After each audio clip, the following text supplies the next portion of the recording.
ಬೇರೇನೂ ಅಲ್ಲ. ಹರನಿಂದ ಜನಿಸುವ ಸುಕುಮಾರ, ಕುಮಾರನಿಂದಲೇ ಮರಣ ಎನ್ನುವ ಹಾಗೆ ಇಲ್ಲಿಗೆ ಬಂದಿದ್ದೇನೆ. ಯಾಕೆ?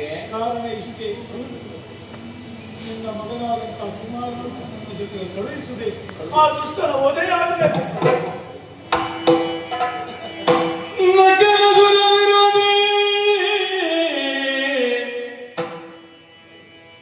ನಕನಸುರ ವಿರೋಧಿ ನಮ್ಮಯ್ಯ ಚಿಕ್ಕವನು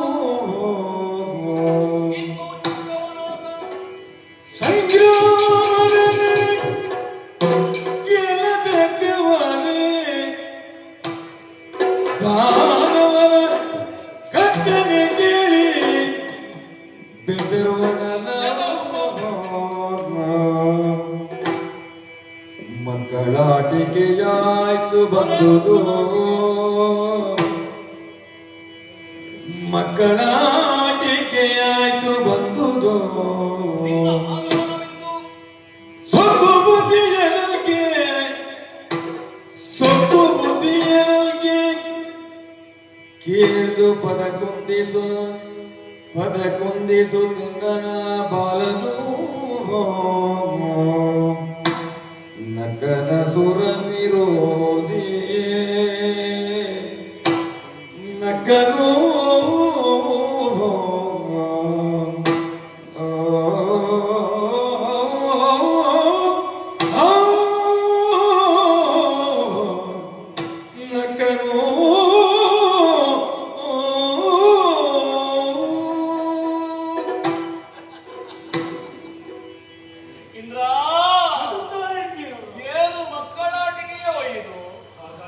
ನಿನ್ನ ಮಾತುಗಳನ್ನು ಕೇಳಿದಾಗ ಇದಕ್ಕೆ ನಗಬೇಕೋ ಅಳಬೇಕೋ ಒಂದು ಕೂಡ ಅರ್ಥವಾಗುತ್ತಾ ಇಲ್ಲ. ಇಂತಹ ಸ್ವಾರ್ಥಿಯಪ್ಪ ನೀನು. ಇಲ್ಲವಾಗಿದ್ದರೆ ಇನ್ನೂ ಕೂಡ ಹಾಲ ಹಸುಳೆ ನಮ್ಮ ಕುಮಾರ ಅವರನ್ನು ದುಷ್ಟ ತಾರಕರ ವಧೆಗಾಗಿ ಕಳುಹಿಕೊಡಬೇಕು ಹೀಗೆಂಬುದಾಗಿ ನನ್ನಲ್ಲಿ ಬಿನ್ನವಿಸಿಕೊಳ್ಳುತ್ತಾಡುವೆಯಲ್ಲ. ಹೌದೇನೋ? ದೈತ್ಯ ತಾರಕಾಸುರ ಅವರನ್ನು ಕಂಡ್ರೆ ನನ್ನ ಮಗ ಹೆದರಿಕೊಂಡಾನು. ಆದ ಕಾರಣ ಅವನ್ನು ಕಳುಹಿಸಿಕೊಳ್ಳುವಂತಹ ಯೋಜನೆ ಯಾವತ್ತೂ ಕೂಡ ಮಾಡಲಾರೆ. ಇದುವರೆ ಮಕ್ಕಳಾಟಿಗೆ ಕೆಟ್ಟ ಬುದ್ಧಿಯನ್ನು ಬಿಡು. ನಡೆ ನಡೆ ನಡೆ ನಡೆ ನಡೆ.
ಕಂದ